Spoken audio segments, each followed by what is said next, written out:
Merci de nous rejoindre sur Al24 News. Événement spécial, dispositif spécial. C'est bientôt l'heure H pour l'Algérie. Nous sommes à l'heure où je vous parle. Nous sommes à moins de 24 heures de l'ouverture des bureaux de vote dans le cadre de la présidentielle anticipée du 7 septembre 2024. Oui, car l'Algérie votera demain. Scrutin qui d'ailleurs a commencé au niveau des bureaux itinérants dans les wilayas du sud du pays, mais également à l'étranger, où nos compatriotes de la communauté votent depuis le 2 septembre dans différentes capitales du monde. Au total, ce sont plus de 24 millions d'Algériens qui auront rendez-vous avec les urnes, dont plus de 23 millions au niveau national.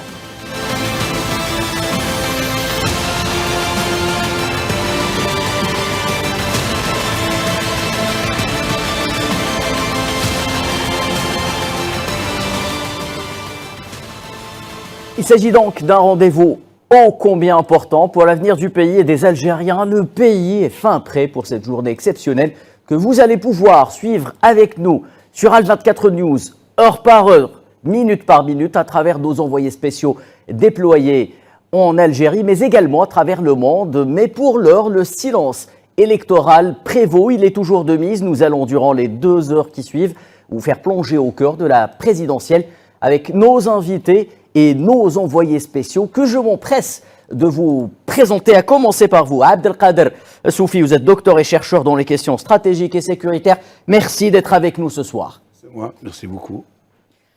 Saïd Ayachi, président du Comité national algérien de solidarité avec le peuple sahraoui, nous rejoindra quant à lui dans quelques instants. Nous aurons des intervenants directement à travers nos bureaux à l'étranger également, à commencer par Gamal Abina, analyste des questions internationales et politiques. Amjad Chihab, professeur en sciences politiques en Palestine occupée, en direct de Ramallah, qui sera avec nous également. Badis Khanissa, expert en relations internationales, sera en direct avec nous depuis Paris. Et Riyad Sidawi, directeur du CARAP, sera quant à lui en direct avec nous depuis Genève. Nous aurons également, je vous le disais, avec nous nos envoyés spéciaux, car nous avons 2 femmes déployées en France. Nariman Zekar, envoyé spécial d'Al24 News au niveau de Pontoise à Paris, et Tininan Makassi qui sera en direct de Marseille avec nous.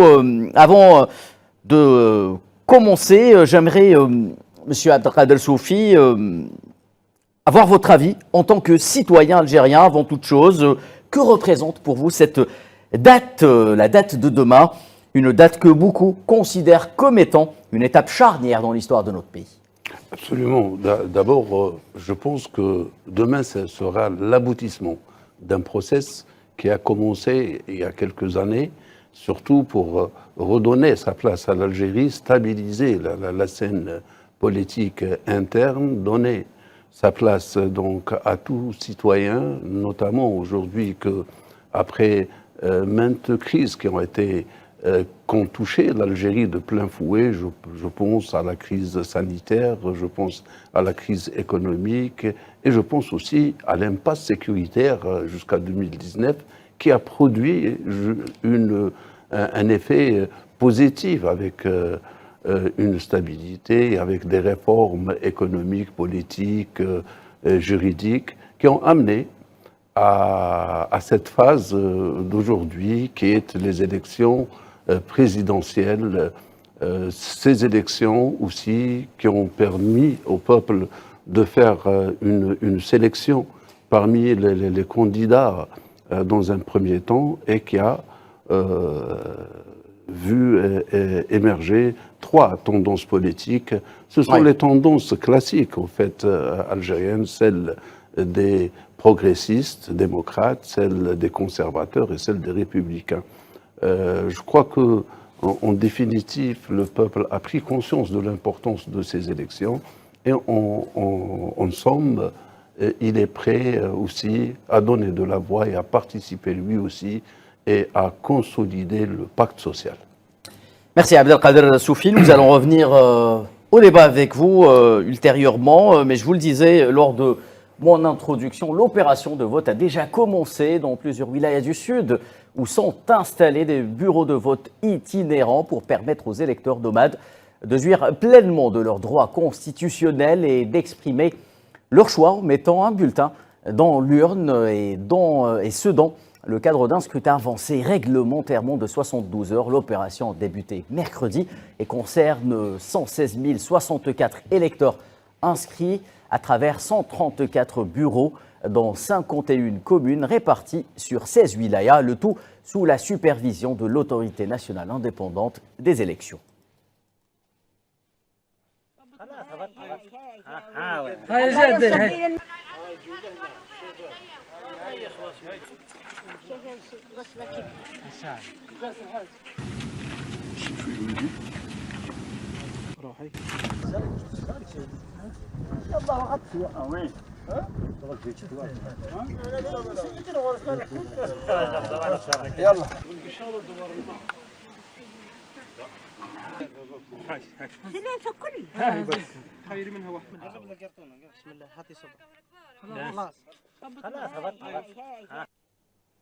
Direction la wilaya de Lagua, tous les électeurs inscrits dans les listes électorales des bureaux itinérants ont eux aussi commencé à voter.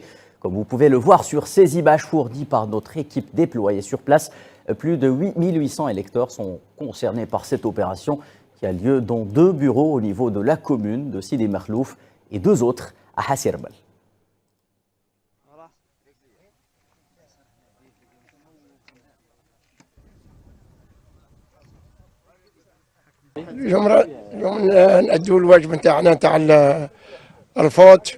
Je suis venu accomplir mon devoir électoral ici, dans la région de Grar al-Hamra, à Sidi Mkhlouf. Tous les citoyens ont voté aujourd'hui et ont accompli leur devoir. Coup d'envoi de l'opération également dans la wilaya d'Adrar. 4 bureaux itinérants ont également ouvert leurs portes aux électeurs en cette journée du 6 septembre. Ces bureaux sont répartis à travers les communes de Tsabit, Timi, mais également Regan.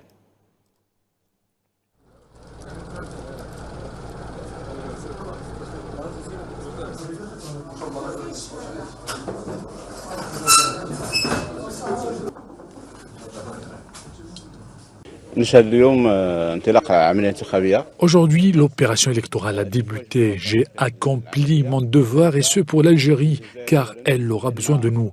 Nos ancêtres se sont sacrifiés pour le pays, c'est maintenant à nous de le faire.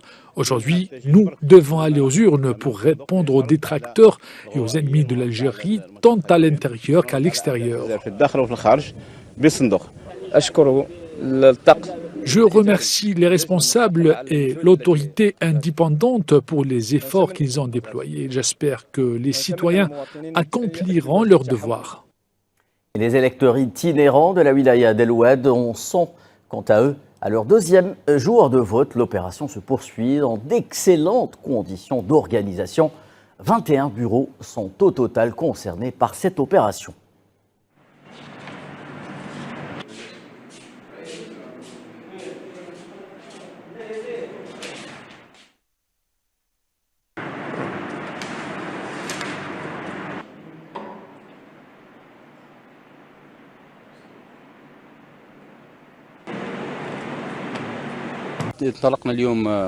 Nous avons entamé aujourd'hui l'opération électorale à 8 heures. Nous avons 2 bureaux de vote, un pour les hommes et un autre pour les femmes. Le corps électoral est constitué de 700 électeurs répartis entre les 2 centres. L'opération a débuté dans de bonnes conditions et l'ANI avait à mettre en place tous les moyens nécessaires pour assurer le bon déroulement du scrutin. Nous sommes venus voter à El-Machia, à Hassi Khalifa. Dieu merci, nous avons accompli notre devoir électoral. Vive l'Algérie! Dieu merci, j'ai voté. Tout se passe bien, que Dieu protège notre pays. Tout s'est bien passé, rien à dire concernant l'organisation. Les autorités ont assuré les moyens de transport et tout. Dieu merci, l'Algérie se dirige dans la bonne direction. C'était donc un aperçu de l'opération de vote au niveau des bureaux itinérants déployés au niveau des wilayas du sud du pays et qui ont commencé à l'avance 72 heures selon la réglementation en vigueur. Saïd Ayachi, président du Comité national algérien de solidarité avec le peuple sahraoui, nous a rejoint. Bonsoir Monsieur Ayachi, merci d'être avec nous. Salam, Même question que pour Monsieur Soufi, en tant que citoyen algérien avant toute chose. Que représente pour vous la date de demain, Saïd Ayachi, une date que beaucoup considèrent comme étant une étape charnière dans l'histoire de notre pays? C'est un grand jour, assurément. C'est quand même le jour où les Algériennes et les Algériens désignent le premier magistrat du pays. Cette première personnalité de la nation représente la souveraineté populaire, représente l'indépendance du pays, représente le pouvoir exécutif du peuple, réunit tous les symboles de l'État algérien, de la nation, et la continuité de l'État lui-même à travers les âges. C'est lui qui, par son nom et sa présence, symbolise l'Algérie à l'intérieur du pays et à l'extérieur de ses frontières. Et par conséquent, demain, c'est un devoir national et une grande opération que d'élire le président de la République. Très bien, merci Monsieur Ayachi. Abdelkader Soufi, peut-être la première chose qui nous a frappé cette fois-ci, c'est cette campagne qui s'est déroulée dans d'excellentes conditions durant près de 20 jours, 21 jours. Je rappelle que nous sommes en plein silence électoral pour les dernières heures. Qu'avez-vous retenu cette fois-ci par rapport à cette campagne électorale que j'imagine vous avez suivie avec beaucoup d'intérêt? D'abord, la qualité de la campagne, des débats. Donc, la centralité de l'approche socio-économique et l'engouement populaire, donc, que ce soit ici en Algérie, à travers tous les meetings, on a vu le peuple sortir, notamment en masse dans la tranche d'âge de jeunes. Et ce qui a marqué surtout aussi cet engouement à l'étranger des Algériens expatriés qui ont voulu donc marquer leur présence et dire que nous sommes là et nous voulons donc au même titre que ceux qui sont en Algérie exprimer notre position vis-à-vis du devenir et du choix du premier magistrat. Donc ce sont des éléments importants qui ont surtout fermé la porte aux facteurs exogènes et toutes les attaques qui ont commencé avant les élections. Nous avons vu dans certains sites, certains journaux, certaines plateformes internationales qui ont essayé j'allais dire, de mettre en échec l'action politique engagée. Mais dès la première semaine, cet engouement a fermé toutes les portes et on a vu un revirement dans la presse internationale qui a changé de fusil d'épaule et qui a changé de cap et qui parle aujourd'hui de cette approche politique, de ce débat raffiné et surtout de l'avenir donc et des défis du futur président. On est dans un autre contexte, on n'est plus dans le contexte d'avant, on est dans le contexte réel, le débat politique est posé, les jalons d'un État puissant sont mis déjà en place et là on parle dans un autre registre de politique et économique. Saïd Ayachi, nous ne le dirons jamais assez, cette élection se déroule dans un contexte géopolitique assez spécial, avec une Algérie entourée en quelque sorte de danger. Elle est ciblée par ses ennemis, notamment à cause de ses positions fortes en faveur des peuples opprimés de ce monde, et en particulier en Palestine et au Sahara occidental. Très juste. Très juste. Laissez-moi, s'il vous plaît, ajouter à ce que vient de dire mon ami Abdelkader à propos de la qualité de la campagne elle-même. Oui. À l'intérieur de nos frontières, effectivement, c'est une campagne, j'allais plus dire presque inédite, en ce sens qu'elle s'est déroulée dans un climat serein, dans un climat fraternel, apaisé, où chaque candidat a pu décliner son programme en toute liberté. On a pu apprécier ici et là certaines innovations dans les programmes. On a vu comment les uns et les autres parmi les candidats ont positionné leurs projets pour l'avenir de l'Algérie. Et donc, cela a été réellement enrichissant. Le facteur dont parlait si Abdelkader, en l'occurrence les jeunes, a été significatif. Il a été même très important dans toute la campagne. On a vu comment les jeunes, avec cet engouement qui constitue donc la majorité du corps électoral, étaient très intéressés, étaient, j'allais dire, préoccupés par l'avenir de l'Algérie, en ce sens qu'ils voulaient savoir quel candidat pouvait proposer telle ou telle chose à laquelle ils étaient en attente. Et puis, à l'extérieur de nos frontières, on a vu comment notre immigration s'est mobilisée comme un seul homme. Oui. On a vu dès les premiers jours les files d'attente dans les consulats pour aller voter. Et cela, bien sûr, est l'expression d'un engagement et d'une adhésion importante à la campagne électorale. Et puis, il y a eu, encore une fois, c'est Abdelkader m'a devancé, il avait parfaitement raison, on a fait démentir les mauvais augures. En disant que l'Algérie est-elle capable, dans le contexte que vous venez de signaler, d'organiser une campagne électorale digne de son nom, etc. Anticipée, rappelons-le, une campagne pour des élections anticipées. Et ils en ont été, et évidemment, et ils nous ont prédit, ils ont prédit 1001 épreuves, pour ne pas dire un échec total, et bien sûr, nous avons démontré le contraire. Effectivement, vous le dites, cette campagne et cette élection se déroulent dans un contexte tout à fait particulier. Oui, l'Algérie est ciblée, nous l'avons vu comment pratiquement on veut la diaboliser, comment on veut la punir, pourquoi ce pays ne veut pas rentrer dans l'euro, pourquoi il ne veut pas s'aligner sur les positions occidentales, pourquoi l'Algérie reste la voix forte depuis l'indépendance pour défendre les pays en lutte pour l'indépendance et la liberté. Et au sein du Conseil de sécurité, où nous avons vu notre diplomatie avec panache défendre les positions du peuple palestinien et du peuple sahraoui. Et donc, effectivement, oui, l'Algérie est ciblée, mais n'empêche que l'Algérie n'a pas reculé, l'Algérie est restée sur ses fondamentaux, parce qu'ils sont conformes à la légalité internationale et parce que nous savons que seul le droit international peut résoudre certains conflits qui, par ailleurs, sont dévoyés par des États pour leur propre intérêt. Très bien, Abdelkader Soufi, ce contexte international particulier, une Algérie sujette justement à toutes sortes d'attaques de l'extérieur, comme le disait Saïd Aiachi. Elle répond tout simplement en organisant des élections qui s'annoncent déjà réussies du point de vue de l'organisation, justement.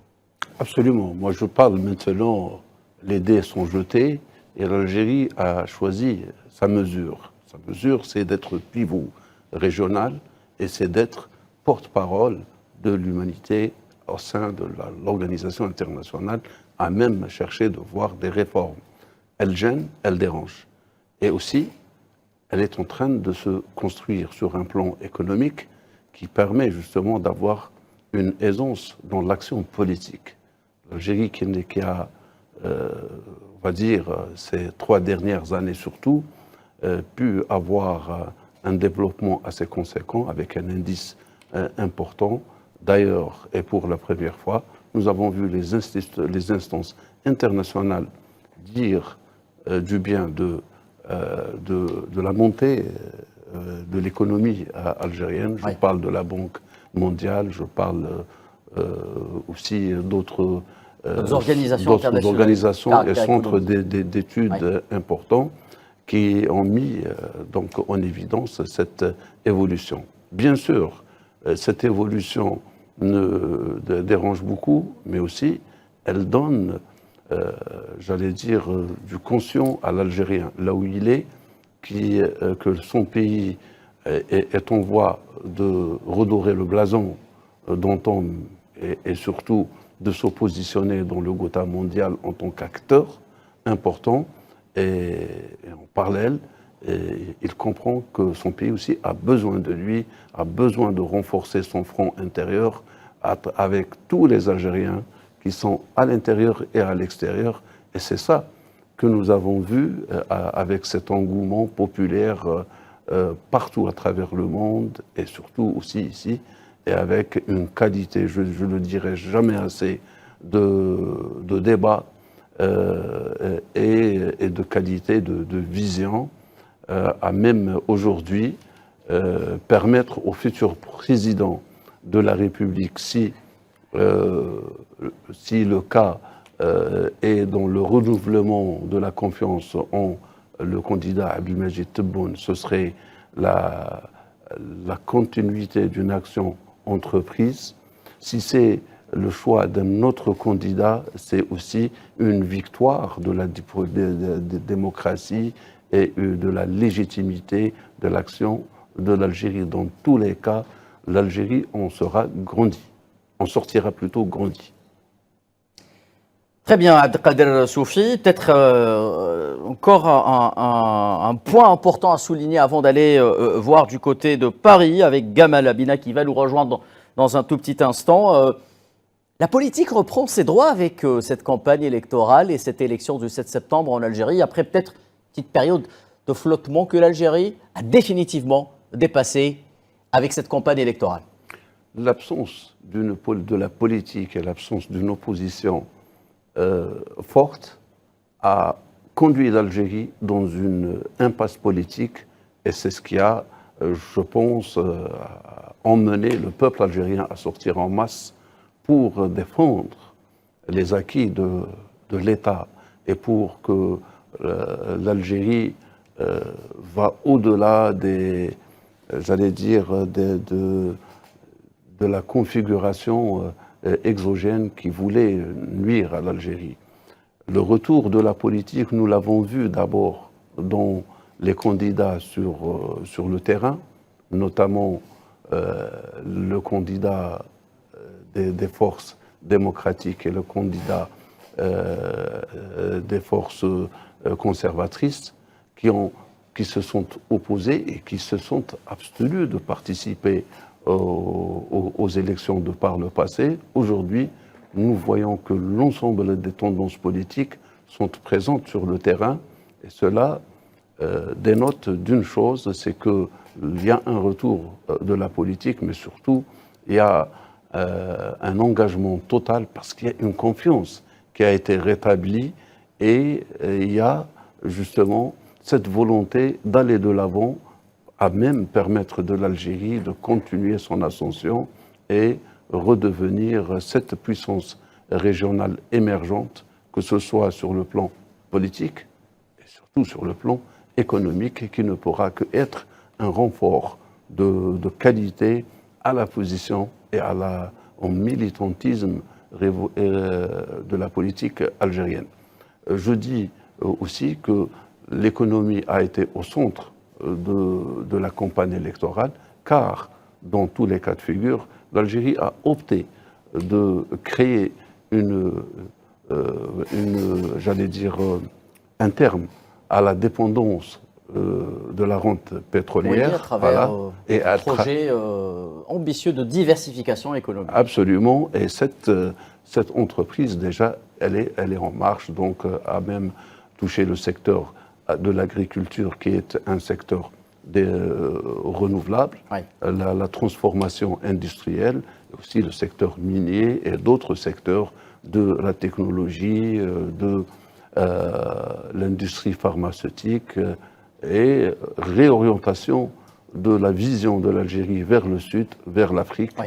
qui est aussi important que la stratégie globale. Notamment dans les institutions internationales, à commencer par la mère de toutes les institutions internationales, les Nations Unies, le Conseil de sécurité, où l'Algérie, Saïd Ayachi, porte avec force et détermination la voix de l'Afrique, qu'elle dit ne plus vouloir laisser au banc, justement, des nations, et que cette Afrique qui comporte en elle la dernière colonie, l'une des deux dernières colonies au monde, le Sahara occidental, l'Algérie veut définitivement donner une voix à cette Afrique au sein de ce Conseil de sécurité. Tout à fait. Donc l'Algérie a été élue pour 2024 et 2025 comme membre non permanent du Conseil de sécurité représentant un peu le monde arabe et l'Afrique. Et l'Algérie, forte de ses convictions, de ses fondamentaux diplomatiques, a transporté au sein du Conseil de sécurité toutes les demandes des pays africains et du monde arabe, et pour ne pas dire du Sud global en fait, oui. Mais surtout au nom du continent africain, pour revendiquer une place plus importante pour l'Afrique au sein du Conseil de sécurité, en ce sens que ce Conseil de sécurité existant aujourd'hui et donnant droit de veto à 5 membres permanents uniquement, a été construit au lendemain de la Deuxième Guerre mondiale où le Sud était absent. Et par conséquent, il faut revoir cette copie et rééquilibrer les choses pour défendre, pour permettre aux pays du Sud de défendre leur position et leur respiration.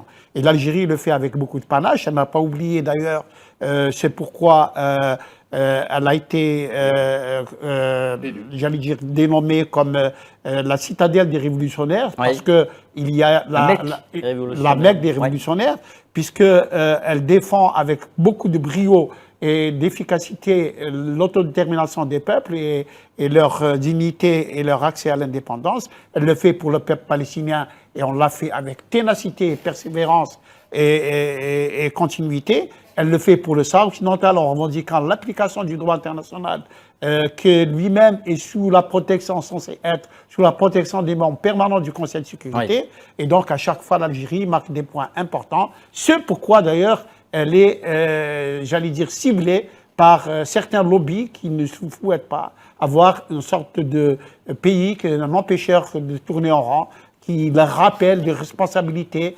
internationales à chaque fois. Et donc, pour ce cas. Je voulais ajouter à la question que vous avez posée à C. Abdelkader, c'est que l'Algérien est très politisé et l'Algérien, vous l'avez vu comment il suit avec beaucoup d'attention et avec beaucoup, j'allais dire, d'appréciation. Vous m'enlevez les mots de la bouche, Saïd Ayachi. J'allais dire que le citoyen algérien a répondu. C'est pour ça qu'il adhère. C'est pour ça qu'il adhère à la campagne électorale. C'est-à-dire un candidat ne vient pas lui raconter n'importe quoi. L'Algérien écoute, l'Algérien soupèse, l'Algérien jauge, et l'Algérien, à ce moment-là... Donc vous voyez que le vote est très important parce que chaque bulletin de vote n'est pas mis par réflexe, mais en toute responsabilité. Et donc il a pu, j'allais dire, sous-peser les programmes des uns et des autres, des trois candidats, et pouvoir chacun... en ce qu'il a pu lui transmettre, ce qu'il a pu réceptionner, et puis déterminer son vote. Et donc, pour cela, c'est une campagne importante et cela aussi est une réponse à ceux-là qui croyaient que les pays du Sud ne sont pas capables d'organiser. Bien entendu, nous avons fait une meilleure campagne par rapport à celle qui s'est déroulée dans un pays au nord de la Méditerranée où uniquement, j'allais dire, l'antisémitisme et la lutte contre l'immigration ont traversé toutes les campagnes électorales, aussi bien pour les européennes que pour les législatives, et évidemment avec le sentiment anti-algérien venant de l'Algérie française. Et bien entendu, vous voyez très bien que notre pays est capable de faire une campagne beaucoup plus sereine, beaucoup plus équilibrée, beaucoup plus responsable, qui peut permettre à celui qui vote de le faire en toute connaissance de cause, alors que par ailleurs, il est transmis. Très bien, Saïd Ayachi, je vous interromps parce que nous arrivons justement au moment où il faudra lancer une courte pause avant de revenir sur le plateau de l'Algérie.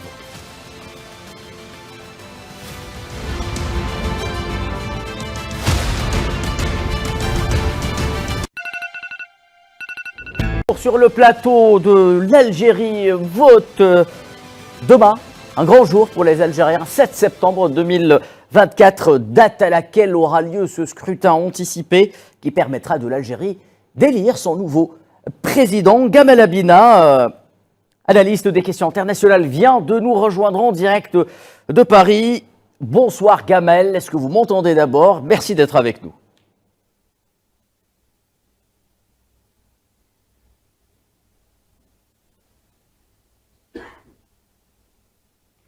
Gamal Abina, est-ce que vous m'entendez? Bonsoir. En direct de Paris, je le rappelle. Je vous entends, mais avec il y a un bruit de fond. Hein.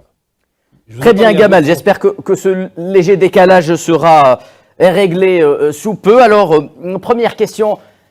Gamal, une élection et une campagne qui s'annonce déjà réussie au vu de ce que l'on a vu, de ce que l'on a entendu de la part des Algériens. Quel est votre sentiment général par rapport à cette présidentielle?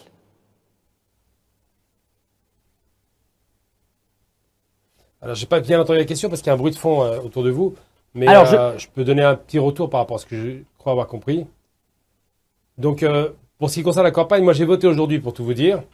Il y avait un afflux continu dans les bureaux. Alors, comme c'est une campagne qui se déroule sur 6 jours quasiment, il n'y a pas de massification de gens qui vont voter, mais on voit un afflux continu comme ça toute la journée.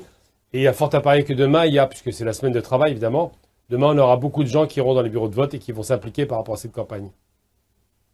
Gamal, je vous demandais, Tonto, quel est votre sentiment en général par rapport à cette élection que l'on annonce déjà réussie au vu de cette campagne à laquelle on a assisté et qui a été riche en dossiers importants avec un discours politique recouvré avec justement des éléments de langage qui parlent aux Algériens et qu'ils ont entendus.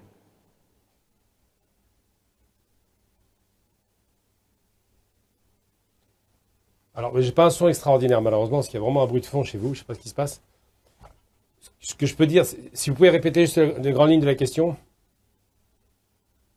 Alors, il semblerait que l'on ait un petit problème de son que l'on va tenter de régler avec Gamal Abina. En attendant, nous allons justement voir du côté de la France comment se déroule cette élection qui a déjà commencé, je le rappelle, 5e jour consécutif de vote pour les Algériens établis en France, en région parisienne. Ce vendredi, notre envoyé spécial, Nariman Zekar, était du côté de Garges-les-Gonesse au niveau d'un centre de vote affilié au consulat d'Algérie à Pontoise. Les électeurs étaient au rendez-vous et ont répondu présents à l'appel de la patrie.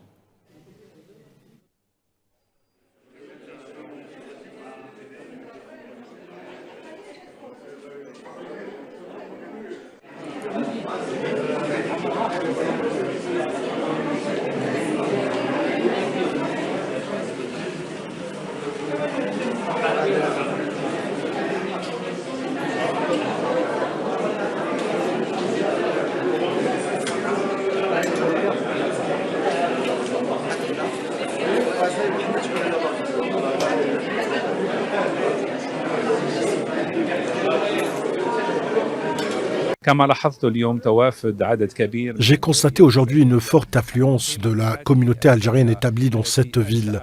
C'est une petite ville où nous avons installé un centre de vote vu la densité de la communauté algérienne qui dépasse les 12 000 électeurs. Nous avons ouvert plusieurs bureaux répartis sur plusieurs circonscriptions, surtout dans la ville d'Elbeuf, où le taux de participation était important.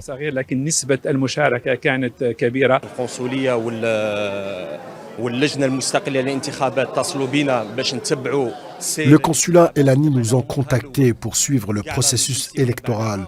Nous avons suivi les opérations depuis le premier jour, du matin au soir. Nous avons tout fait pour faciliter les choses pour nos concitoyens.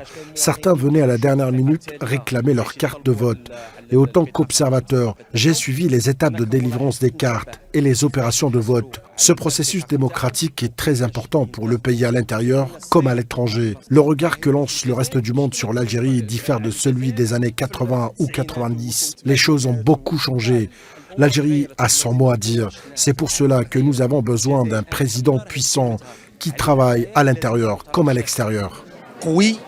Je tenais surtout à me déplacer aujourd'hui pour venir voter pour le candidat qui nous représentera, qui représentera l'Algérie, car au-delà de venir dans un devoir citoyen, c'était surtout de venir pour voter, car voter, c'est voter à la fois pour un guide, pour un leader, pour un arbitre et surtout pour l'unité nationale du pays. C'est ce qui est plus important à mon sens aujourd'hui. Il est important que la population et ses dirigeants soient unis main dans la main pour la concrétisation et pour bâtir le pays ensemble main dans la main, c'est le plus important. Allez, il est temps d'aller rejoindre notre envoyé spécial à Paris, à Pontoise plus précisément, Nariman Zekar. Bonsoir Nariman. Bonsoir Khalidine, bonsoir tout le monde. Nariman, je le disais, un 5e jour consécutif de vote pour les Algériens établis en France, en région parisienne. Vous étiez, je le disais donc, du côté de Garges-les-Gonesse, au niveau de Pontoise. Racontez-nous comment s'est déroulée cette journée de vote chez vous, Nariman. Eh bien, Khaldin, comme vous avez pu le voir, notre périple continue pour le 5e jour consécutif. Ce matin, nous étions à Garges-les-Gonesse, une ville qui compte une importante communauté algérienne. D'ailleurs, ce matin, dès les premières heures, le centre de vote affilié au consulat algérien de Pontoise était déjà plein à craquer.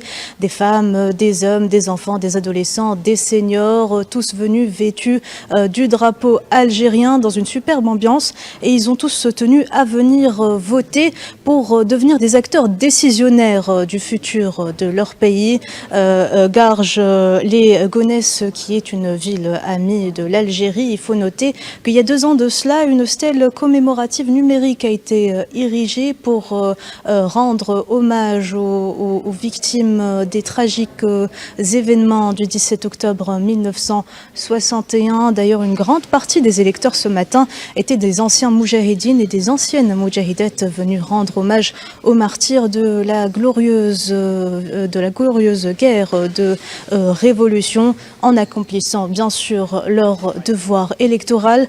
En ce moment, je me trouve dans l'un des bureaux délocalisés de Pontoise, affilié toujours au consulat algérien de la commune, et les électeurs continuent à affluer en ce moment, car les bureaux de vote exceptionnellement aujourd'hui et demain ne fermeront pas à 19h mais plutôt à 20h pour laisser la chance aux électeurs de venir voter. Naliman, vous avez arpenté durant cette semaine plusieurs villes, plusieurs bureaux de vote. Vous avez rencontré les Algériens de la communauté nationale établie à l'étranger. Quelle est votre impression? Que retenez-vous au demeurant de ces 5 jours de vote? Eh bien, écoutez, pour faire une synthèse de cette semaine de vote en France, ce qu'il faudrait évoquer, je pense, c'est le fait que ce soit pour la première fois l'autorité nationale indépendante des élections qui a organisé ce scrutin présidentiel anticipé en collaboration, bien sûr, avec l'ensemble des consulats algériens de l'Hexagone. L'ANI qui a travaillé à faciliter le processus de vote pour les électeurs en créant des applications qui peuvent par exemple orienter les électeurs vers le bureau de vote le plus proche de chez eux. Et concernant l'opération le processus de dépouillement qui sera enclenché demain soir, tout est déjà prêt. L'ANI a déjà établi une espèce de salle d'opération afin de pouvoir organiser et surveiller le processus de dépouillement ici à Pontoise, où les 4 centres de vote et les 14 bureaux délocalisés vont pouvoir envoyer des données concernant le pourcentage de participation au vote. D'ailleurs, c'est ce qui est fait quotidiennement depuis la semaine passée, depuis le 2 septembre. Tous les jours à 11h du matin, à 14h, à 16h, à 19h, les pourcentages sont envoyés et ces données sont bien sûr collectées et renvoyées au siège de l'ANI à Alger. Merci Naliman Zekar pour tous ces détails. Je rappelle que vous êtes notre envoyé spécial à Paris pour couvrir ces élections. Nous vous retrouvons bien évidemment demain où se déroulera pour le dernier jour le vote des Algériens à l'étranger en région parisienne. Gamal Abina est de retour avec nous. Gamal, est-ce que vous m'entendez? Parfaitement, là c'est impeccable, il n'y a plus de problème. Très bien, alors Gamal, je disais tantôt, une campagne électorale propre et un discours politique à la hauteur. Le vote également à l'étranger a été au rendez-vous parce que, en effet, ce discours a été entendu à la fois à l'intérieur du pays mais également à l'extérieur. Qu'avez-vous retenu de cette campagne? Quelles sont vos impressions générales par rapport à cette élection? Le sentiment général, d'abord, c'est que les gens sont sensibles à cette élection, qu'ils prennent ça très au sérieux, que beaucoup qui ne donnaient pas quitus, évidemment, à tous les gouvernements antérieurs, ont changé de position. J'ai une amie, par exemple, qui est une journaliste algérienne, qui était plutôt opposée à la nouvelle mandature en 2022. Elle n'a pas, 2022, 2010, à la dernière élection en 2019, je veux dire, elle n'était pas vraiment favorable à M. Tebboune. Puis il y a eu le Covid, on connaît toute l'historique. Et par la suite, des choses ont commencé à la convaincre. Alors elle, c'était une personne assez opposée, assez en colère en vérité, en disant que c'était un président qui était mal élu. Mais au fur et à mesure, avec l'évolution de la situation, avec évidemment les données économiques qui sont améliorées, avec un sentiment d'ouverture à la diaspora, et c'est important parce que la diaspora l'a très bien entendu, avec le sentiment général que l'Algérie se redressait en dépit des difficultés de ses voisins en Afrique du Nord, eh bien on a l'impression que le chef de l'État a tenu ses promesses et cherche à tenir toutes ces 54 promesses qu'il avait faites. Donc aujourd'hui, il y a une implication de la communauté à l'extérieur enfin, ce qu'on appelle la diaspora plus simplement, qui a été votée avec beaucoup de jeunes, et c'est ça qui est le plus important. Le vecteur, c'est la jeunesse. En règle générale, c'était les personnes âgées qui allaient voter. Tous les anciens qui étaient plutôt favorables au FLN, qui considèrent que l'Algérie qui donne le droit de vote, c'était une bonne chose, qui ont gardé une tradition un petit peu démocratique, en même temps sans se faire trop d'illusions. Alors que cette jeunesse consciente, elle, y va en se disant il faut donner une chance pour la suite des réformes économiques, pour l'amélioration des conditions effectivement économiques et politiques, pour le sentiment que l'Algérie marche droit aujourd'hui et que c'est un pays qui commence à compter sur la scène nationale et internationale. Gamal Abina, vous faites partie de cette communauté nationale établie en France. J'imagine que vous avez été effectuer votre devoir électoral. Vous avez dû rencontrer les Algériens, vous avez dû discuter avec eux. Quel est leur sentiment par rapport à cette élection? On l'en a au fil des jours ressenti un élan patriotique important, un filon justement qui s'est établi avec la politique algérienne, notamment en ce qui concerne un front uni et la nécessité de resserrer les rangs.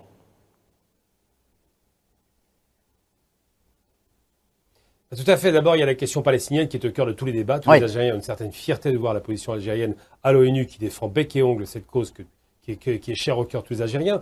Le second aspect, qui n'est pas des moindres, c'est ces fameux jeux qui sont tenus à Paris où il y a vraiment une fronde anti-algérienne, puisque 2 des 3, même les 3 en vérité, les 3 compétiteurs qui ont été médaillés, ont tous les 3 été inquiétés, soit pour des raisons simplement racistes, faut pas faire semblant de ne pas voir, pour ce qui concerne notre gymnaste, ou des raisons, encore une fois, assez malsaines de vouloir déstabiliser nos compétiteurs sur les courses de fond, ou simplement notre boxeuse qui a été insultée, comme vous le savez, par le monde entier. Donc vraiment là, il y a une réaction saine de la communauté algérienne qui s'est mobilisée. Et il se trouve que l'élection arrive juste après ça, donc avec un sentiment de se dire l'Algérie sort d'une certaine situation difficile, devient une puissance économique, devient autonome, et qu'il faut la protéger et qu'il faut garantir les institutions. Donc allez voter, pas nécessairement pour le président, allez voter pour faire un acte de participation qui prouve qu'il y a un taux de participation élevé, parce que c'est ça le vecteur le plus important, c'est le taux de participation. Eh bien, ça donnera sans doute le sentiment que l'Algérie commence à sortir d'une situation un petit peu d'entre-deux, où on sortait d'une crise du Hirak, où on rentrait dans une crise Covid, où on voit bien qu'il y a une forme un petit peu de défiance d'un pays qui est très indépendant. Et donc les Algériens sont mobilisés pour ces raisons-là. Ils ont une impression d'avoir un rôle à jouer. Ils savent que la diaspora, à laquelle M. Tebboune a tout le temps parlé pendant toute sa mandature, compte en Algérie aujourd'hui. Ils savent qu'ils doivent apporter leur pierre à l'édifice. Et évidemment, quand on va voter, c'est un acte à la fois de participation de la vie civile, c'est normal, civique, des droits civiques, mais surtout, et c'est important, de renforcer les institutions de l'État en garantissant qu'effectivement, la seule démocratie finalement en Afrique du Nord, peut-être avec la Tunisie, va montrer un exemple. Merci Gamal Abina, merci d'avoir été avec nous en direct de Paris. Je rappelle que vous êtes analyste politique. Voter n'a jamais été aussi facile pour la communauté algérienne établie en France. L'autorité nationale indépendante des élections a travaillé main dans la main avec les consulats d'Algérie afin d'organiser des bureaux de vote délocalisés dans les communes les plus éloignées. Je vous propose justement de suivre ce reportage signé Nariman Zekar. Faire venir les urnes aux électeurs, le pari est réussi. Les Algériens établis en France ont pu exercer leur droit de vote d'une manière fluide et facile. Plus besoin de parcourir des kilomètres, les bureaux de vote se sont installés près de chez eux, 150 au total à travers l'Hexagone. Avec l'aide de l'ANI, le consulat d'Algérie à Nanterre a pu mettre à disposition 7 bureaux délocalisés en banlieue, Mantes-la-Jolie, Colombes, Gennevilliers, Trappes, Sartrouville, Bagneux ou encore à Dreux, pour le plus grand bonheur des électeurs, soulagés de pouvoir voter à proximité de leur domicile. Mardi, nous avons eu l'occasion de faire le tour de quelques-uns de ces points de vote délocalisés en compagnie des organisateurs. Les électeurs étaient unanimes. Cette initiative leur a non seulement facilité la tâche, mais leur a également donné l'envie de voter en compagnie de leur famille. C'est vraiment une très bonne initiative de se rapprocher des habitants des lieux de résidence de la plupart des Algériens vivant ici en France. Moi, bon, comme j'ai reçu un SMS sur mon téléphone, donc qu'il y a un bureau juste à côté, donc j'ai pas hésité une seconde à venir voter. Et comme tout Algérien, c'est un devoir. Aujourd'hui, je suis venue, j'accompagne mon papa voter. C'est la première fois que je l'ai accompagné. Franchement, je trouve que c'est bien qu'ils aient fait un bureau pour qu'on puisse participer, nous aussi, les Algériens qui vivent en France. Et je trouve que c'est assez bien parce qu'on peut aussi contribuer à l'évolution du pays. Et du coup, je trouve que c'est une très bonne initiative.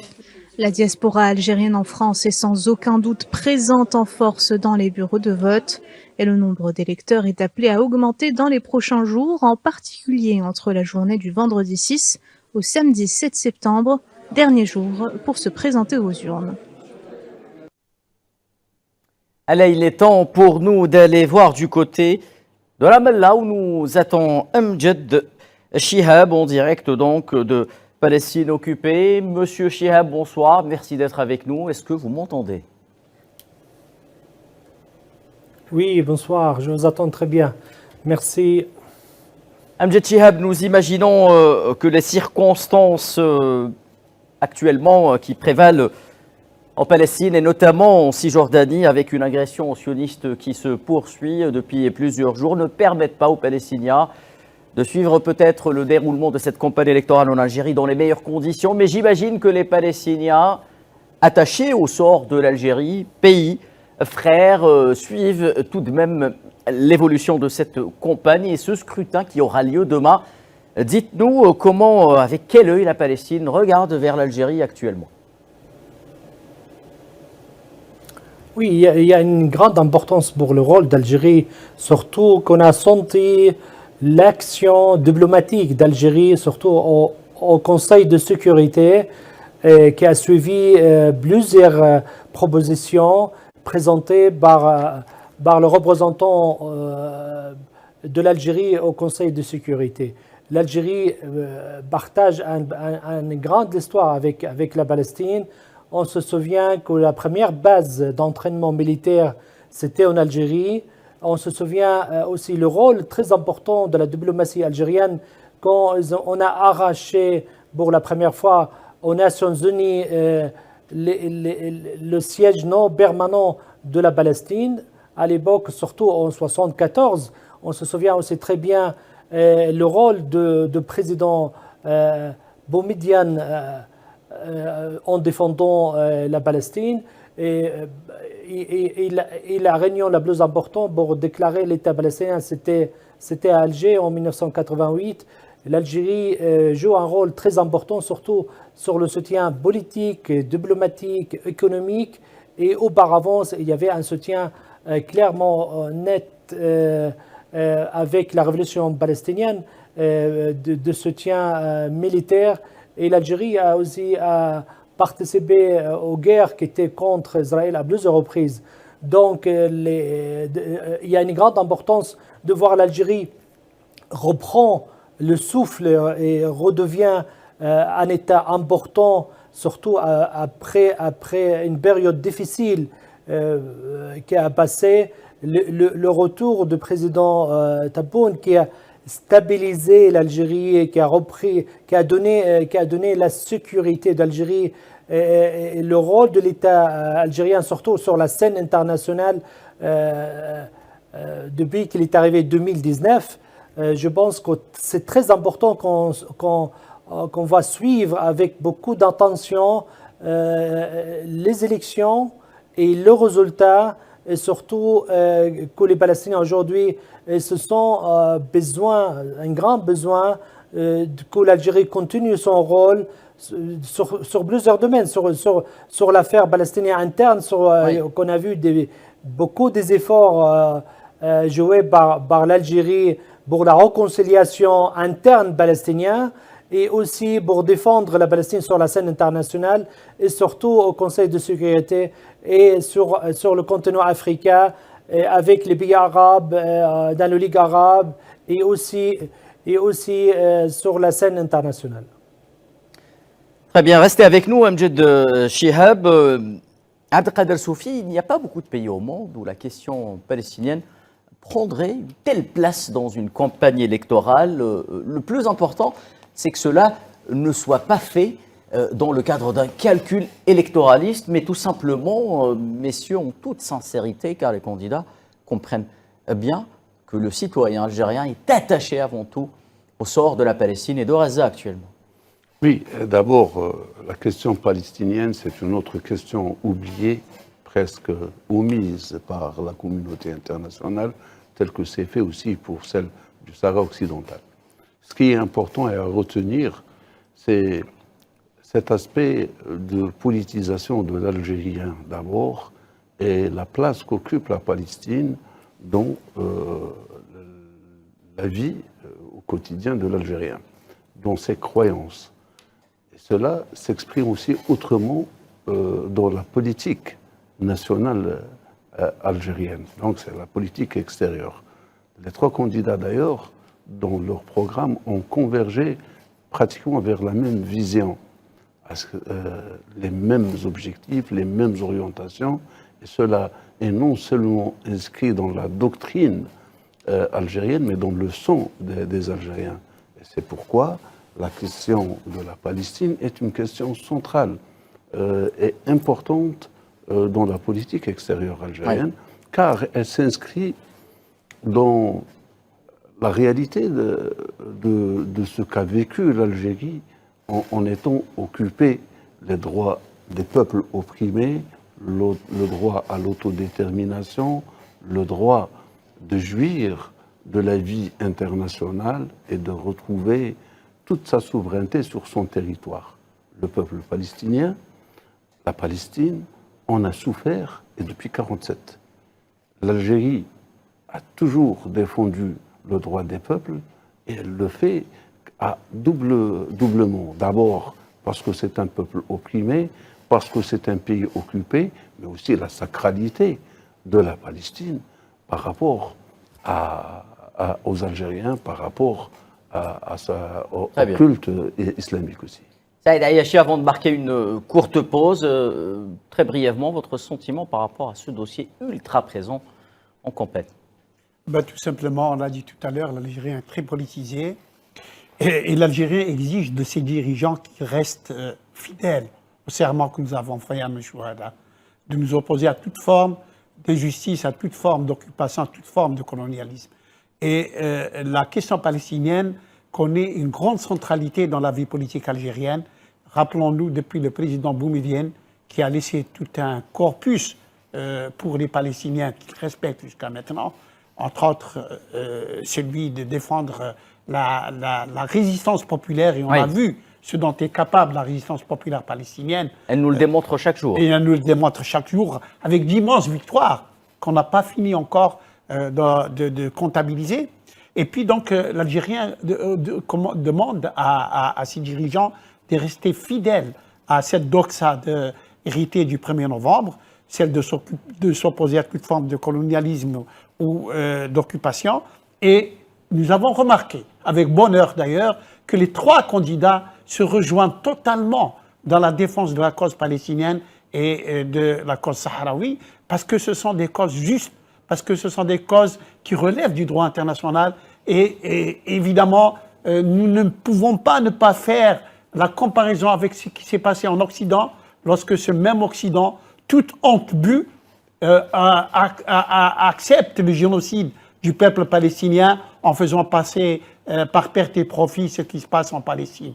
Et pour nos dirigeants, pour le futur président, il ne pourra que prendre en compte cette exigence populaire d'être aux côtés du peuple palestinien et du peuple sahraoui. Merci Saïd Ayachi. La suite de l'Algérie vote dans quelques instants après une courte pause.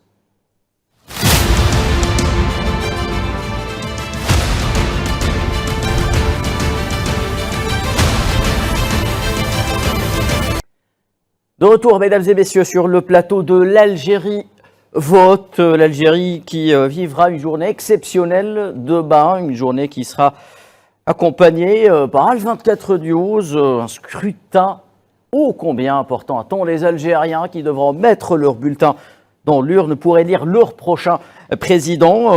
Nous parlions justement des dossiers forts qui ont animé la campagne électorale durant près de 3 semaines avec Amjad Chihab en direct de Ramallah en Palestine occupée. Amjad Chihab, quoi qu'on soit le résultat des urnes demain, l'Algérie pourra poursuivre un travail, une action commencée il y a bien longtemps en faveur de l'édification d'un État palestinien aux Nations Unies et notamment au Conseil de sécurité avec un président légitimement élu, fortement, on l'espère, avec un taux de participation très fort qui donnera une légitimité supplémentaire au président algérien pour défendre ce dossier palestinien à travers cette adhésion de l'État de Palestine aux Nations Unies.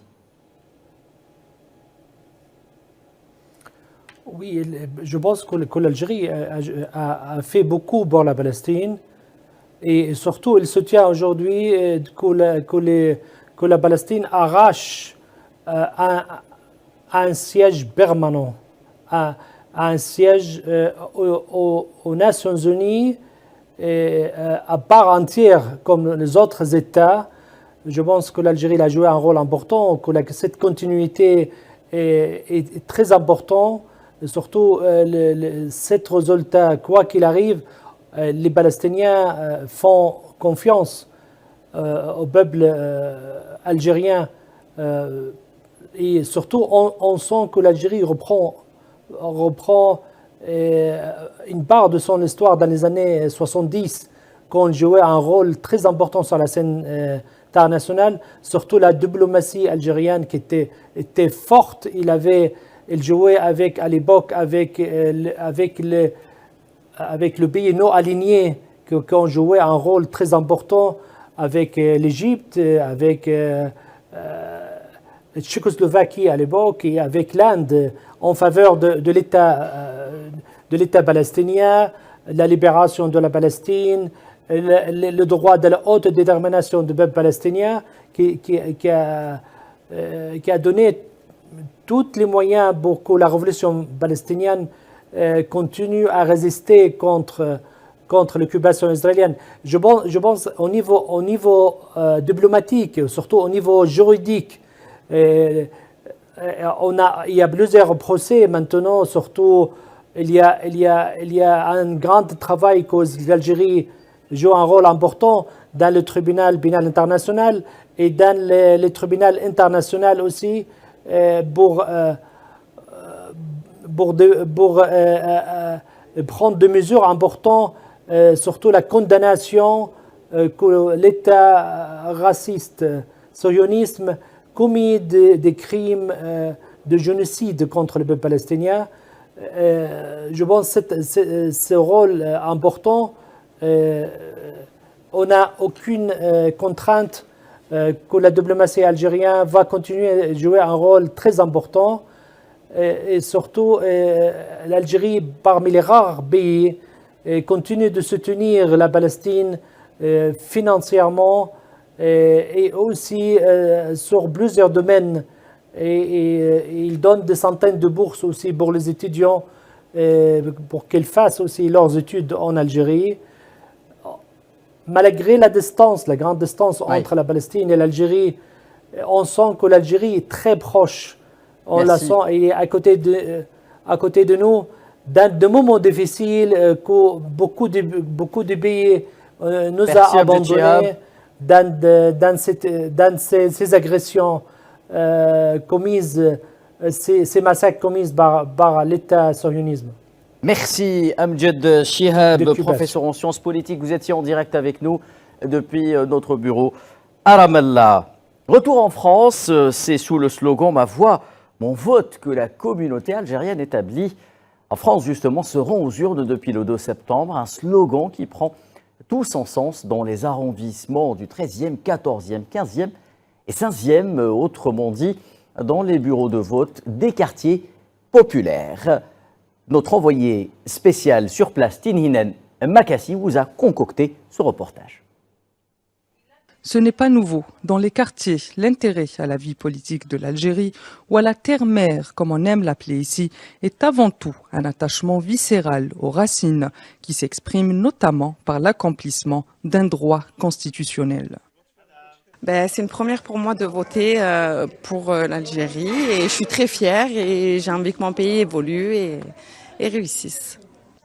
Même si l'héritage des premières générations arrivés autant que travailleurs a façonné cet attachement à l'Algérie, pour la nouvelle génération, c'est non seulement un retour aux sources, mais aussi la découverte de la richesse de l'Algérie et de sa diversité. On est fiers d'avoir voté avec ma femme, pour nous et surtout pour notre relève, parce que c'est très important de s'impliquer pour son pays. Et il faut y mettre du sien si on veut que ça avance. C'est bien beau de se plaindre, mais si on ne fait pas avancer les choses, on restera toujours à l'ancien temps. Donc il ne faudra pas se plaindre après. Donc voilà, on essaie de faire changer les choses. Porteur d'une double culture politique et sociale, la communauté algérienne à l'étranger a surtout le regard tourné vers l'avenir. Et ce vote est l'occasion de réaffirmer cette volonté de regarder vers l'avenir. J'allais dire que c'est quelque chose de très important parce que ça donne du sens. Ça donne du sens parce que l'Algérie est dans une phase, j'allais dire, de transition. Et on le ressent tous. On sait qu'il se passe quelque chose en Algérie et que l'Algérie a besoin de ses enfants, aussi bien de l'intérieur que de l'extérieur. Et comme on est à l'extérieur, on se dit qu'on peut apporter notre pierre à l'édifice. Bâtir des ponts entre les Algériens de l'Algérie et d'ailleurs, participer à l'édification d'une nation fière de son histoire et des enjeux qui l'entourent, est le nouveau serment qui anime la communauté algérienne à Marseille. 1, 2, 3, viva l'Algérie! 1, 2, 3, viva l'Algérie, direction la cité phocéenne pour retrouver justement Tininan Makassi, notre envoyé spécial sur place. Bonsoir Tininan, est-ce que vous m'entendez d'abord? Bonsoir Khaldin, je vous entends très bien. Bonsoir à l'ensemble des téléspectateurs Al24 News et aussi bonsoir à l'ensemble des invités qui vous accompagnent ce soir. Tininan Makassi, même question que pour Nariben Zekar. Cette 5e journée de vote au niveau de Marseille-Ville qui abrite, rappelons-le, une très forte communauté algérienne. Comment s'est-il déroulé ? Alors, en cette 5e journée, il y a eu beaucoup d'engouement de la communauté nationale établie ici à Marseille, avec la même ferveur que durant les 4 premiers jours, à savoir depuis le 2 septembre, comme vous le savez. Ici, à l'étranger, en particulier à Marseille, la communauté s'est rendue dans l'ensemble des bureaux de vote mis en place et c'est toujours avec, je le disais, avec la même ferveur et avec le même sentiment du devoir accompli, mais surtout d'accomplir un devoir et un droit politique que la communauté nationale établie ici à Marseille se rend vers les bureaux de vote.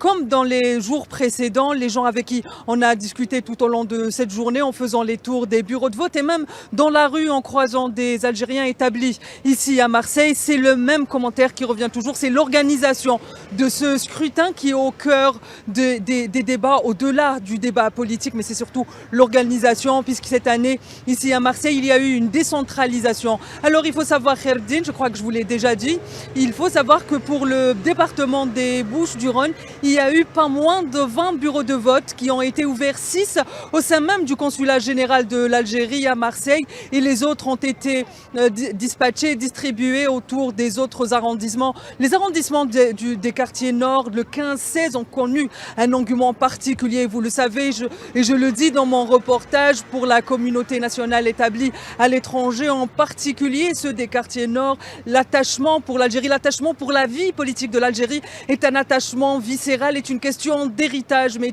aussi une question d'avenir et une question de lendemain meilleur. Tininan Makassi, vous parlez de votre reportage justement. Lorsqu'on parle de Marseille, on parle d'une cité au contour algérien. Le pont qui relie peut-être cette communauté nationale établie à Marseille à la mère patrie est plus solide que jamais. A-t-on perçu le message principal du côté de nos compatriotes, celui de renforcer les rangs à travers l'extérieur? justement, ce vote est surtout une question pour la communauté nationale établie ici à Marseille. Il est question de renforcer les rangs, comme vous le dites si bien, de bâtir des ponts entre les Algériens, l'ensemble des Algériens qui soient établis en Algérie ou ailleurs. Il y a souvent ce sentiment de vouloir protéger le pays, de vouloir aller de l'avant, de vouloir mettre en place les jalons. Et là, quand il y a cette envie de mettre en place les jalons, de lancer les jalons, de planter les jalons d'une Algérie développée, du développement économique, du développement social, mais c'est surtout le sentiment de la continuité et de l'héritage reçu. On nous le dit souvent, nous le dit nos parents se sont battus pour l'indépendance dans ce contexte de la colonisation, de ce contexte de la domination coloniale. Ils ont libéré le pays du joug du colonialisme et nous aujourd'hui, on se doit d'apporter un nouveau serment qui est le serment du développement, qui est le serment de l'avenir, qui est le serment des lendemains meilleurs. Et justement, dans ce serment que la communauté à Marseille, que la communauté algérienne établie à Marseille a pris à bras le corps, il y a aussi ces liens avec les Algériens, avec leurs frères en Algérie, mais aussi avec l'ensemble des autorités. Ici, on l'a vu lors de l'organisation de ce scrutin, il y a un ciment, il y a ce sentiment de solidarité et ce sentiment d'appartenir à un avenir et un passé commun. C'est fier, on nous le dit, c'est fier de notre histoire qu'on est venu et c'est fier de l'avenir qu'on va bâtir ensemble, qu'on avance ensemble. Merci Tinhinan Makassi, tout comme Naliman Zekar depuis Paris. Nous continuerons de suivre ces élections à travers vous et votre caméra depuis Marseille. Marseille, justement, où le sens de la patrie et du devoir est tellement ancré au sein de nos ressortissants que des bénévoles s'en donnent à cœur joie en affichant leur solidarité avec leurs compatriotes, en leur prêtant main forte. Le tout, bien entendu, pour que ce scrutin soit une réussite sans nul pareil.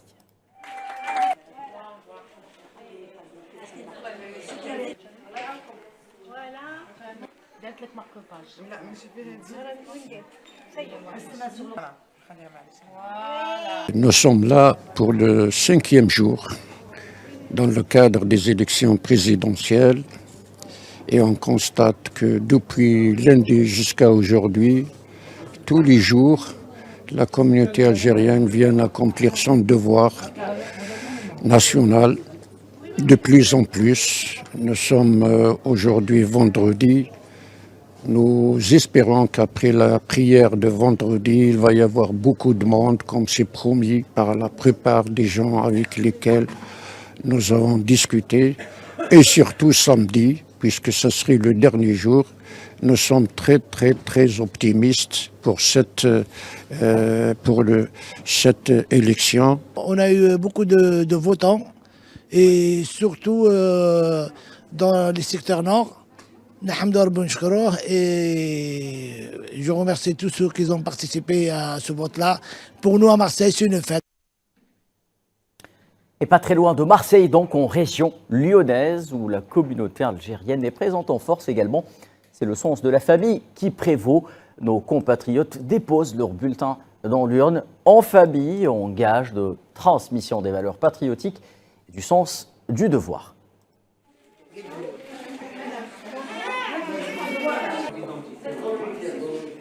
On aime notre pays, on adore notre pays. On est venu voter pour notre pays afin qu'il progresse et qu'il se développe.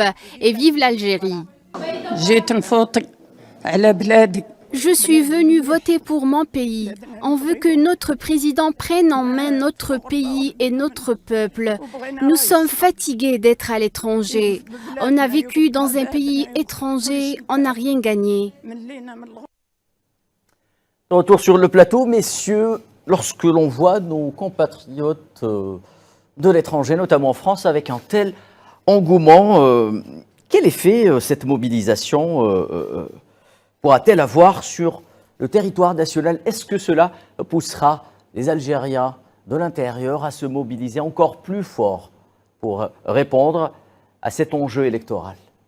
Oui, je pense que surtout cet attachement à la mère patrie qui s'exprime à travers ces gens-là qui sont très loin de leur pays et pour beaucoup, ils sont établis depuis très longtemps.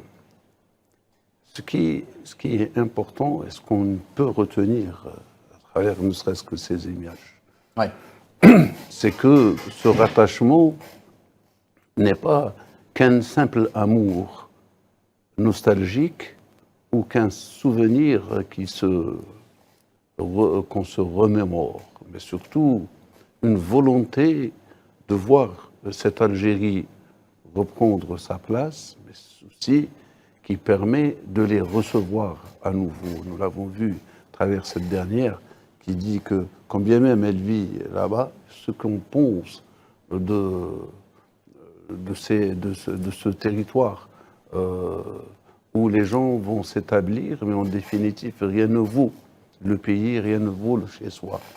Donc le chez-soi là, qui revient et qui rejaillit et qui redonne cet espoir perdu un laps de temps, de ne plus pouvoir compter sur son pays, de ne plus voir cette Algérie revoir le jour. Aujourd'hui, on est autant confiant, on est autant fier surtout d'appartenir à cette nation et de le dire haut et fort. Nous l'avons vu, je pense que M. Gamal Abina l'avait si bien dit lors des compétitions internationales où des Algériens ont été attaqués, ça réanimait le sentiment d'appartenance et de nationalisme et cette fierté d'appartenir à cette nation. Aujourd'hui, on le voit davantage ailleurs, mais surtout ici aussi, car les gens deviennent de plus en plus conscients que leur avenir est ici en Algérie. Et au lieu de perdre 70 millions ou 100 millions de centimes dans une embarcation de fortune et voire risquer sa vie, avec cet même argent, on peut monter une boîte, une entreprise, très bien, de nombreuses mesures justement économiques qui sont maintenant possibles, et ce sont des à cette diaspora pour venir investir également. Entre autres aussi, cette diaspora qui a non seulement cette possibilité de revenir, d'investir et de participer à l'essor économique du pays. Saïd Ayachi, une telle communauté nationale à l'étranger ne peut être qu'un atout pour celui qui sortira vainqueur des urnes demain, et aussi l'un des piliers forts de cette Algérie unie et indivisible. Une réalité qui s'impose à tous. L'Algérie intramuros et l'Algérie extramuros. Il y a vraiment une Algérie en dehors de l'Algérie. Une Algérie à double cloison. Ces images sont extraordinaires, elles sont pleines d'émotions, et puis ça nous rappelle toujours la même parabole qui existe depuis longtemps, mais qui vérifie à chaque fois. Les pieds sont ailleurs, mais le cœur est en Algérie. Et vous voyez très bien ces gens-là qui sont attachés, malgré l'âge d'ailleurs pour certains, et la distance pour d'autres, qui viennent et qui veulent absolument participer à la vie nationale. Parce qu'évidemment, c'est une grande activité de la vie nationale que l'élection présidentielle, la première de toutes, qui désigne le chef de l'État. Et par conséquent, cette Algérie, établie à l'étranger, est vitale pour le pays. Vitale en beaucoup de choses. D'abord, elle ravive le sentiment national. Et il y a ce phénomène d'entraînement dont probablement vous faites allusion tout à l'heure. Les gens qui voient tous ces gens-là voter ne peuvent que faire qu'inciter ceux qui les hésitants pour des raisons ou pour d'autres.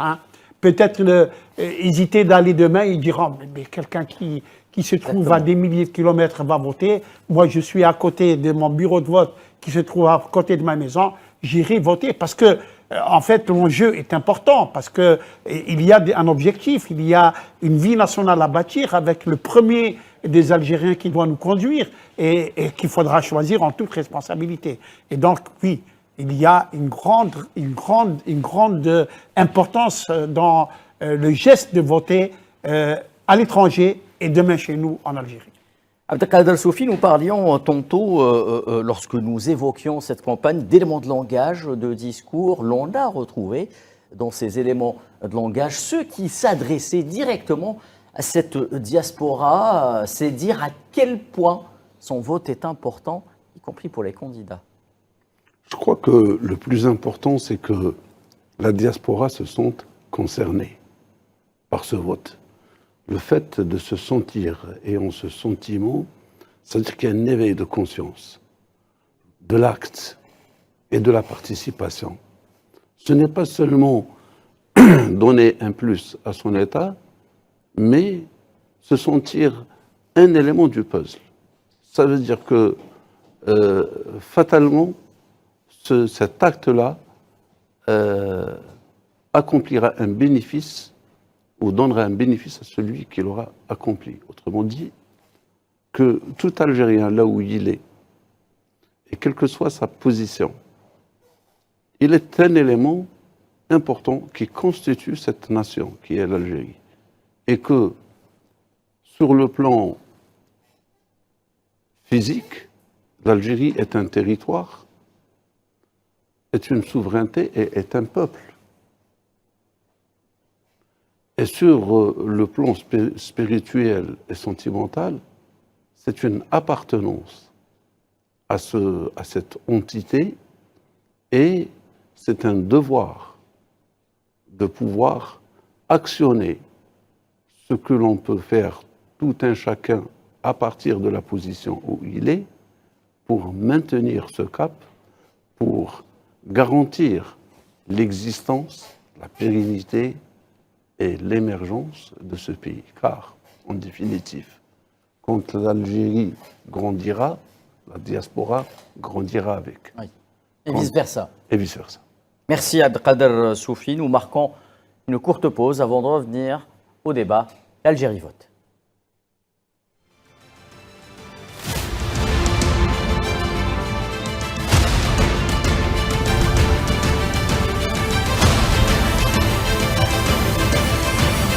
L'Algérie vote, mesdames et messieurs, merci d'être avec nous. 7 septembre 2024, une date que nous commençons à suivre dès aujourd'hui avec un dispositif spécial. L'Algérie élira demain son président, une journée importante. Nous allons de suite rejoindre Badis Renissa, expert en questions internationales depuis Paris. Badis, bonsoir, merci d'être avec nous. Est-ce que vous m'entendez ?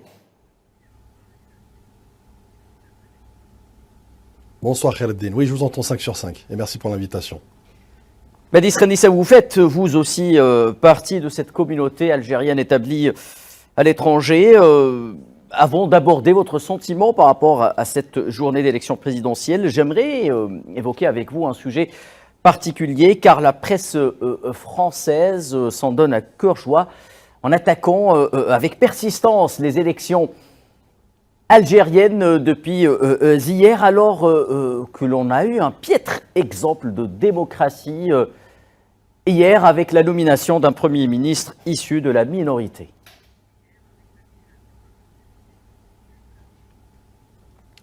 Écoutez, cela va sans dire qu'effectivement l'Algérie, aujourd'hui factuellement, dérange par ses positions audacieuses, mais surtout responsables et bienveillantes vis-à-vis pour se porter garant pour une paix durable dans le monde, mais une paix aussi et le droit au développement des peuples, notamment en Afrique, et notamment aussi pour défendre les causes justes, comme la question centrale palestinienne, y compris également celle du Sahara occidental.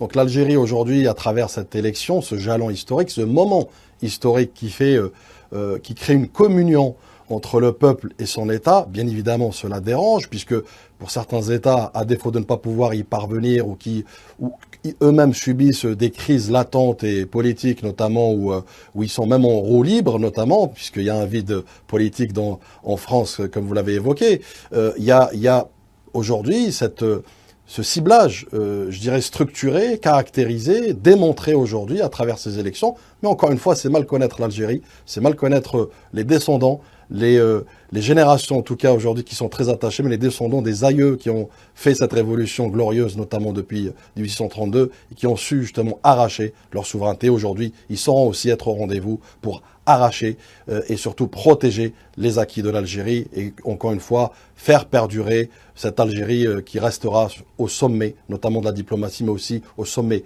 du rayonnement dans l'aura des nations justement et des grandes puissances. Badis Renissa, ce qui marque déjà et ce qui marquera cette élection, c'est le retour sur le plan politique de certaines formation historique ayant une base, un ancrage électoral.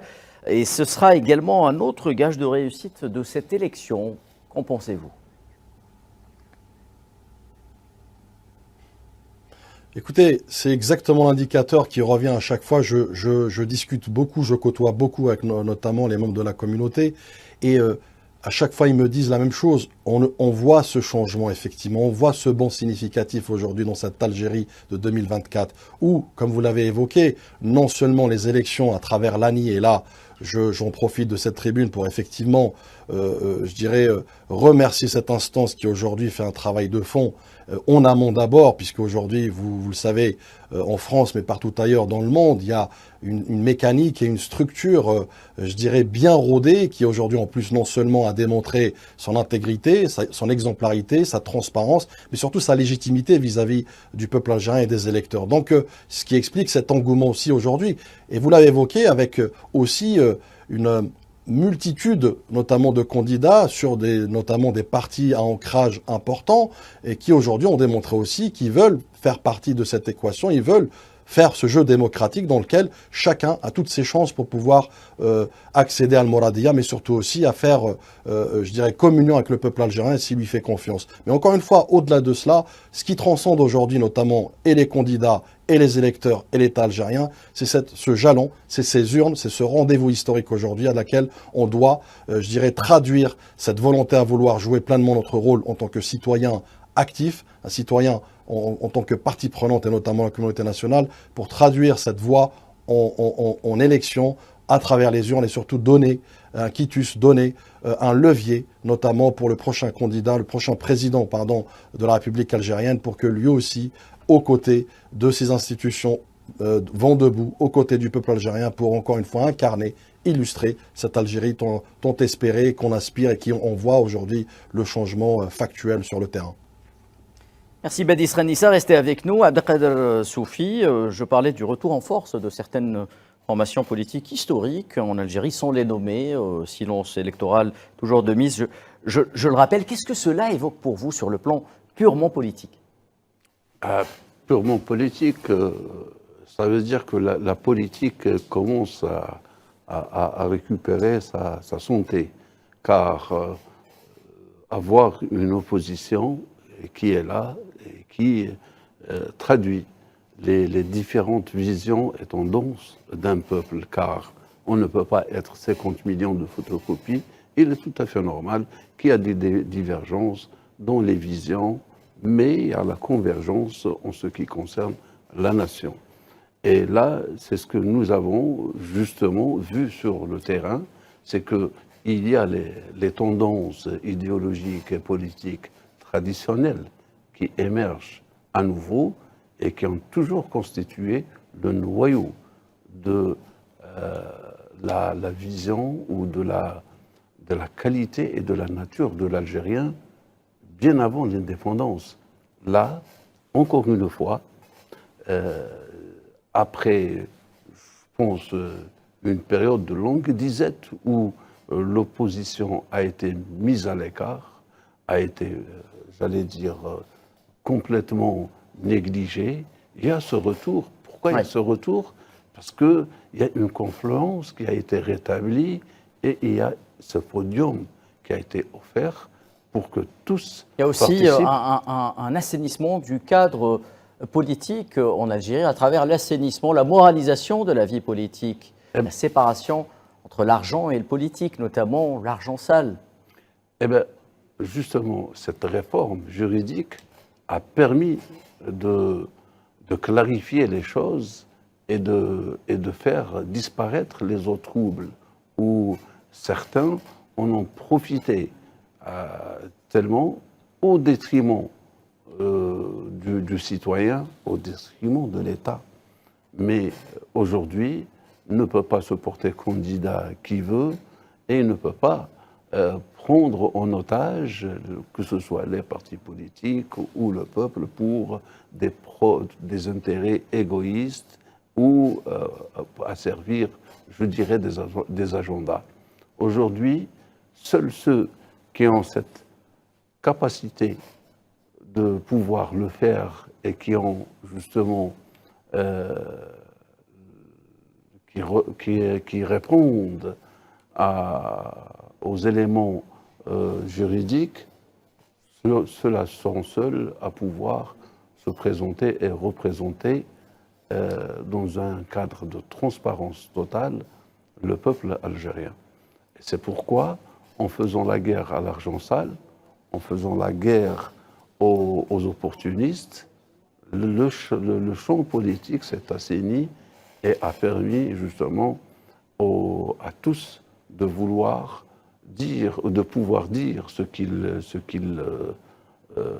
ont envie de dire, mais aussi à s'orienter et chacun puisse s'exprimer librement. La scène politique, durant cette campagne électorale, a permis l'émergence d'un discours de haute voltige, de qualité, que ce soit au niveau du citoyen ou au niveau des candidats.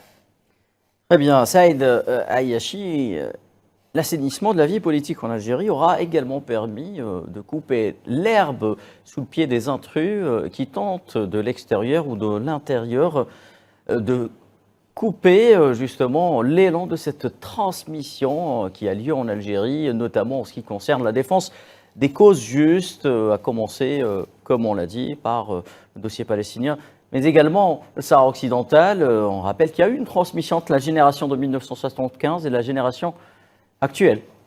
Certainement, cette campagne électorale et cette consultation populaire pour la présidence de la République a permis une sorte de reconfiguration, je pense que c'est le start d'une reconfiguration de la scène politique algérienne, d'abord en réhabilitant des formations politiques qui ont des décennies d'existence, oui, mais qui ont des programmes sérieux, développés, défendus par leurs militants, et qui offrent à l'électeur algérien, à l'Algérien, on se rappelle qu'on a dit qu'il était très politisé, donc à même de pouvoir ingurgiter des programmes politiques, de pouvoir se peser, et donc différentes options pour le développement du pays et pour l'organisation de la vie sociale.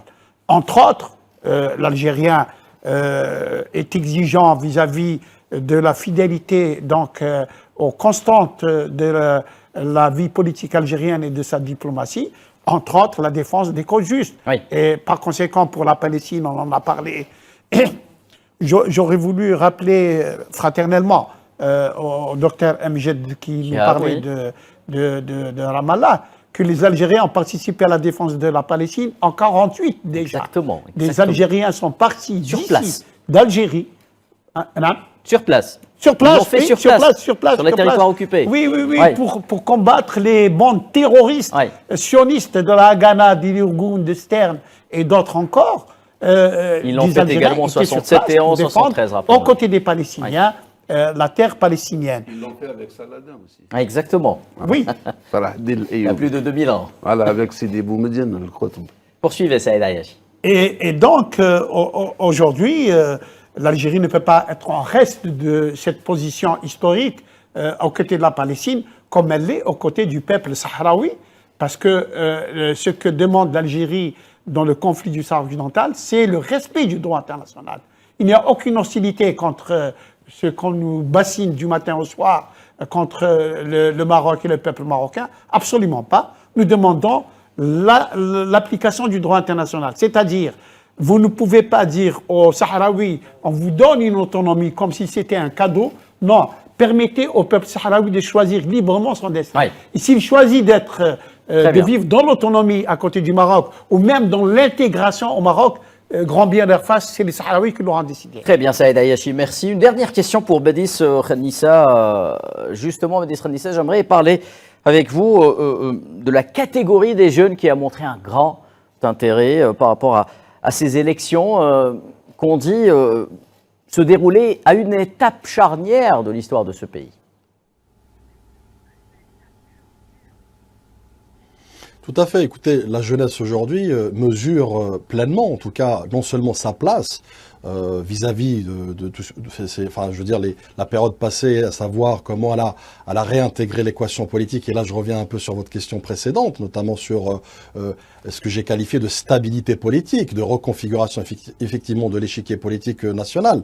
Et cette maturation aussi, faut-il le rappeler. Et je pense que le rôle de la société civile dans sa globalité et la jeunesse en particulier a grandement contribué justement dans cet enrichissement justement de l'exercice politique, de l'exercice de la citoyenneté naturellement. C'est-à-dire qu'aujourd'hui, un jeune comprend sa place dans l'équation citoyenne, comprend qu'il est non seulement un citoyen qui a des droits et des devoirs, mais aussi qui est un acteur, notamment dans l'élaboration de la politique, notamment territoriale, municipale ou autre, ou même nationale. On a vu un rajeunissement, notamment du Parlement algérien, et cela augure effectivement qu'il y a un retour, je dirais, de cette jeunesse de construction massive, notamment sur l'échiquier. Elle le fait savoir et elle le fait valoir. Elle le fait valoir à travers les élections, puisqu'elle sait pertinemment que son choix compte, son choix va conditionner effectivement son avenir, dans lequel cet avenir, elle ne s'exclut pas dans cette démarche, elle s'exclut pas dans cette feuille de route, et c'est pourquoi certaines instances, notamment qui ont vu le jour, qui ont non seulement donné une caisse de résonance à cette jeunesse pour qu'elle puisse s'exprimer, mais encore une fois, et je le vois à travers cette jeunesse au sein de la communauté nationale, qui me dit au quotidien qu'elle se sent exister, elle veut agir effectivement après cette intégration dans l'équation économique, elle veut être aussi partie prenante dans cette équation citoyenne et cette équation politique pour choisir son prochain président. Merci Badis Renissa, je rappelle que vous êtes expert en questions internationales, vous étiez en direct avec nous depuis Paris. Justement, ces élections qui se déroulent, je le disais, un peu partout dans le monde, également au Royaume-Uni. La communauté algérienne continue de voter en prévision de l'élection présidentielle anticipée du 7 septembre. Avant le début de ce scrutin, une large campagne avait été lancée dans le but de sensibiliser les membres de la communauté nationale à l'importance de cette échéance électorale, les appelant à se rendre en masse aux urnes. Pour la journée du vendredi, la délégation de l'autorité nationale indépendante des élections, le consulat général d'Algérie à Londres, ont décidé de prolonger jusqu'à 20h heure locale la période de vote pour les citoyens inscrits sur la liste électorale de la circonscription consulaire de Londres. Les bureaux de vote concernés sont ceux de la ville de Londres, Manchester, Birmingham, Glasgow, Cardiff ou encore Belfast en Irlande. Les bureaux de vote ouverts de 8h à 20h, je le rappelle, pour permettre à un grand nombre d'Algériens établis au Royaume-Uni et d'accomplir leur devoir électoral.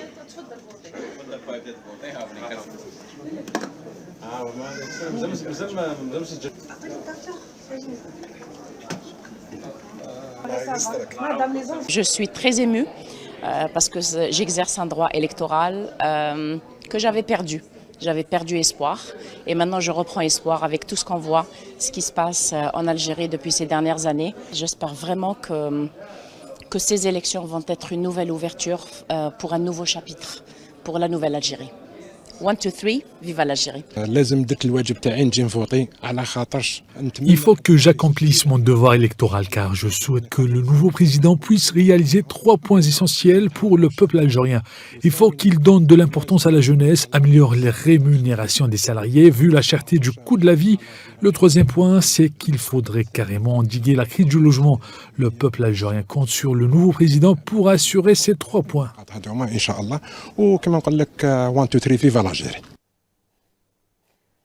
La Turquie, autre pays qui compte un grand nombre de ressortissants algériens, et ce sont les femmes qui se distinguent par une forte participation fidèle à elles-mêmes. Les Algériennes de Turquie répondent à l'appel du devoir et participent activement en déposant un bulletin dans l'urne à l'édification de l'avenir de la mère patrie. C'est un sujet signé Malia Chouillard.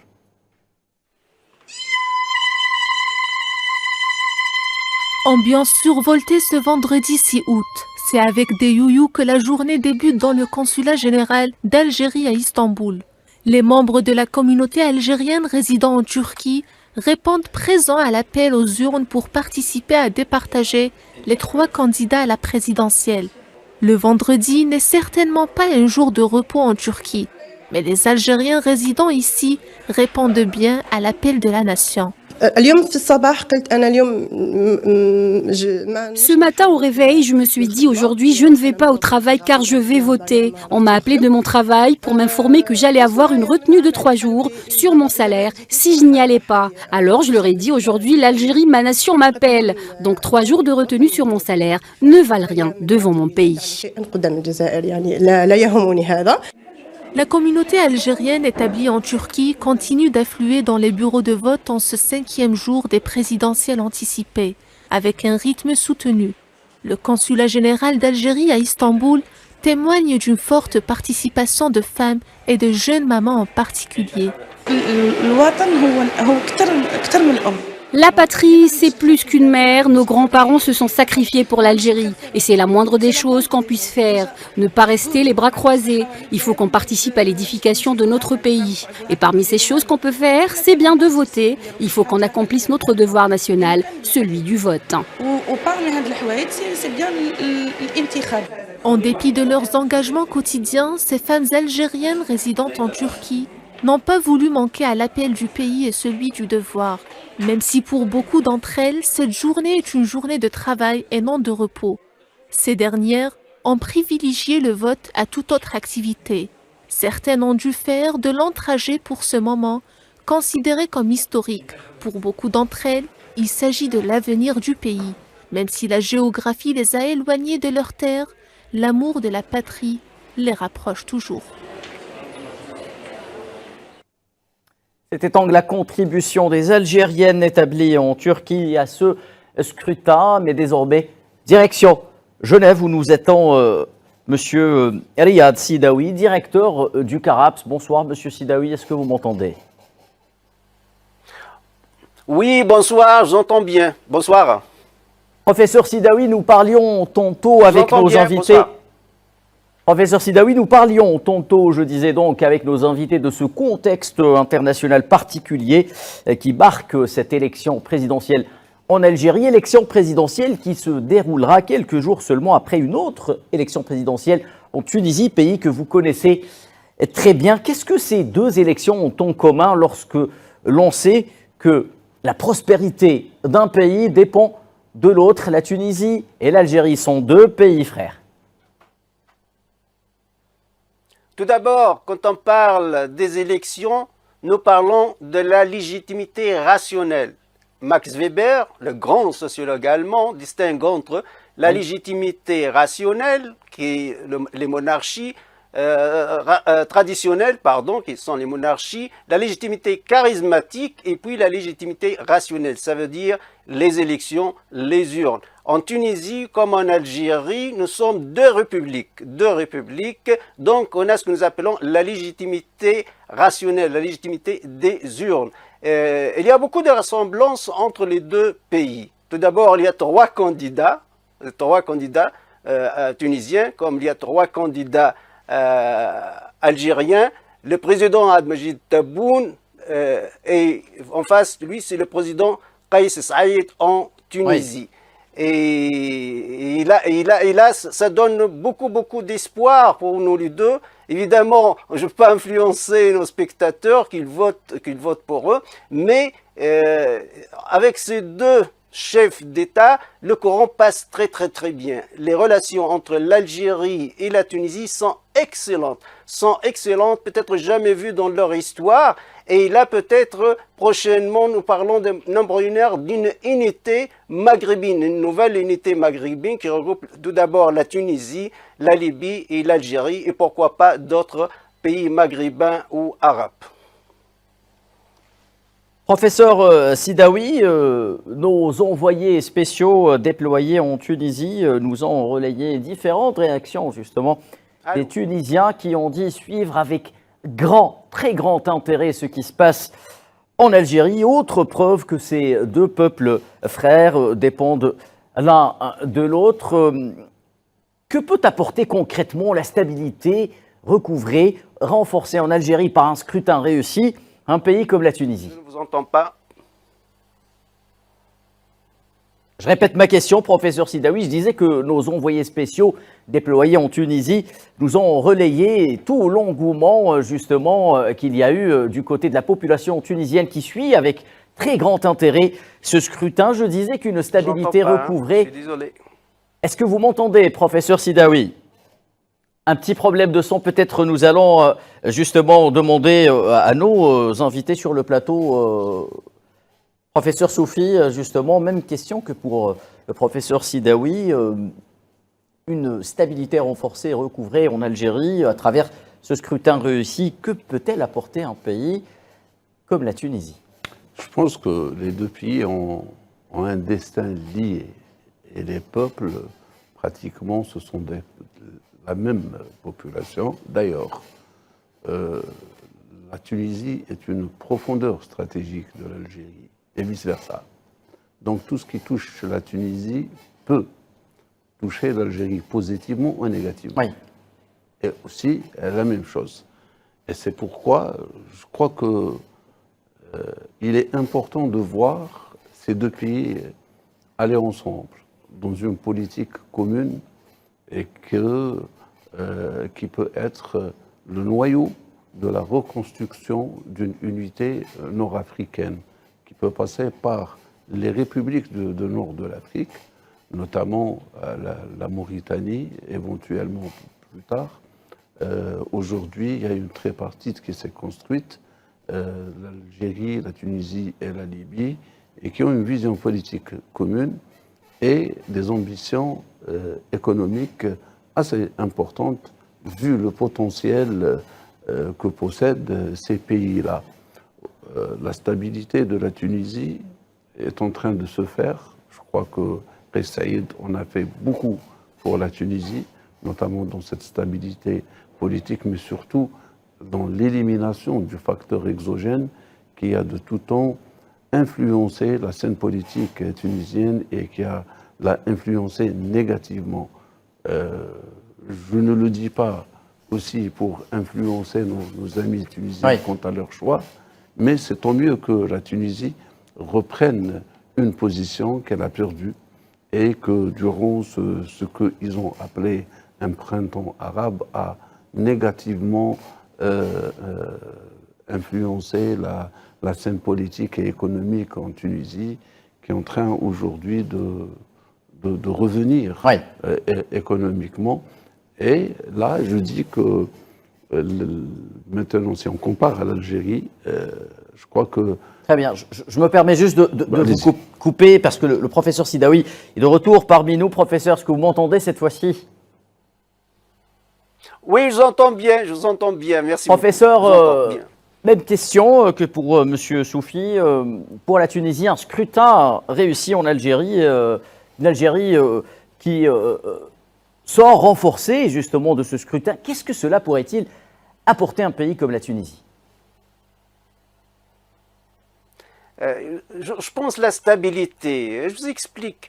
L'Algérie a connu la décennie noire pendant les années 90. Qu'est-ce que ça veut dire, décennie noire? Ça veut dire qu'il y a une anarchie, il y a une discorde, et puis il y a la perte de la croissance économique et de la prospérité économique. Parce que la stabilité politique signifie croissance et prospérité économique. Sans stabilité politique, on ne peut pas avoir croissance. Réussi à battre le terrorisme, rappelons-le, professeur. Absolument, absolument. Dès que l'Algérie a battu le terrorisme, il y a eu quoi? La croissance économique, parce qu'il y a la stabilité politique, donc qui a conduit à la prospérité économique et la croissance économique et l'industrialisation de l'Algérie aujourd'hui. Les visites de chefs d'État à Béjid Tebboune en Chine ou en Russie, la première chose qu'ils demandent, c'est l'industrialisation de l'Algérie. L'Algérie doit devenir rapidement un pays totalement industrialisé. Donc, c'est cette stabilité politique qui fournit une croissance économique, donc une prospérité économique et sociale, évidemment, pour la population. La même chose en Tunisie. En Tunisie, aujourd'hui, on parle d'une décennie noire. Pourquoi? Parce qu'il n'y avait pas une stabilité politique. Parfois, le ministre ne peut pas rester dans son poste plus qu'un mois.